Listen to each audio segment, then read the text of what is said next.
নমস্কার, শিলিগুড়ি এক্সপ্রেস আপনাদের সকলকে স্বাগত। আমি ঋতু। রাতভর বৃষ্টিতে 10 নম্বর জাতীয় সড়কের 2 জায়গায় ধস, বন্ধ ভারী যান চলাচল। পাহাড়ে ধস, উল্টে গেল ট্রাক। পশ্চিমবঙ্গ সিকিম সড়ক যোগাযোগ ব্যাহত।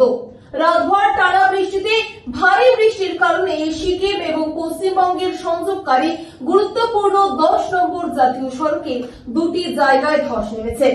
মূলত মল্লি ও লিখু ভিড় সংলগ্ন এলাকায় সক্রিয় ধসের কারণে রাস্তার উপর বড় পাথর ও মাটি পড়ে গাড়ি চলাচল ব্যাহত হয়েছে। ইতিমধ্যে একটি ট্রাক ধসের কবলে পড়ে উল্টে যায় বলে জানা গেছে।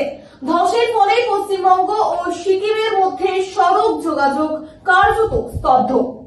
নামচি জোরথাং রোডেও ধসের জেরে সম্পূর্ণভাবে বন্ধ হয়ে পড়েছে যান চলাচল।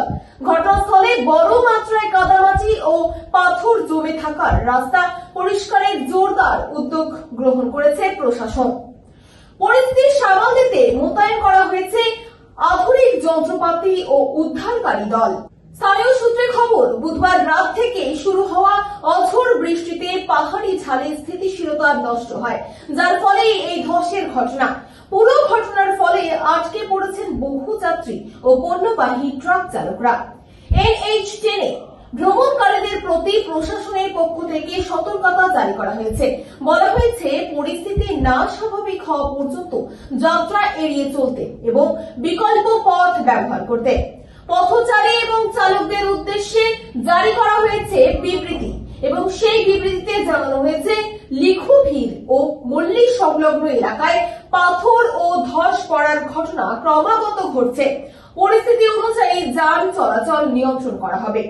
অনুরোধ হচ্ছে, এই পথে অপ্রয়োজনীয় যাত্রা স্থগিত রাখুন।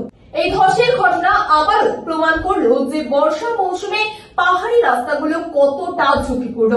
আবহাওয়া দপ্তর আগাম সতর্কবার্তা দিলেও পরিকাঠামোগত দুর্বলতার কারণে এ ধরনের বিপদ প্রবল এলাকাগুলিতে প্রতি বছরই এমন ঘটনা ঘটছে। স্থানীয় প্রশাসন জানিয়েছে, রাস্তাঘাট পরিষ্কারের কাজ চলছে এবং পরিস্থিতির ওপর নজর রাখা হচ্ছে। তবে ঠিক কখন যান চলাচল পুরোপুরি স্বাভাবিক হবে সে বিষয়ে এখনো নিশ্চিতভাবে কিছু বলা সম্ভব নয়।